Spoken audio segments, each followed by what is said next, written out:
దేవునికి స్తోత్రం కలుగునుగాక. అందరూ బాగున్నారా?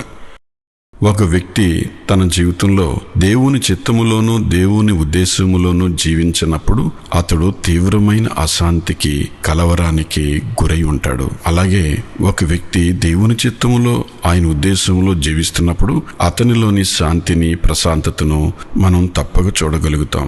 నిరంతరం పెనుగాలి తుఫానుల మధ్య కొట్టుమిట్టాడుతున్న గమ్యం లేని నావల తీవ్రమైన అశాంతితో దేవుని చిత్తములో లేని వారి జీవితాలు కొనసాగుతాయి. అలాంటి పరిస్థితుల్లో నీవు జీవిస్తున్నావా? అలాగైతే దేవుని సన్నిధిలో కృప చూపుచున్న ప్రభు యొక్క పాదాలను ఆశ్రయించి, దేవా, నీ చిత్తము చొప్పున, నీ ఉద్దేశము చొప్పున నేను నడుచుకున్నట్లు నాకు అనుగ్రహించుమని దేవుని సన్నిధిలో ఆసక్తితో ప్రార్థన చేయాలి. అలా ప్రార్థించడం వల్ల మన జీవితంలో దేవుని ఉద్దేశం ఏమిటో దేవుడు బయలుపరుస్తాడు. అంతేకాదు, ఆయన ఆత్మ ద్వారా మనల్ని శాంతికరమైన జలముల యొద్దకు నడిపిస్తాడు.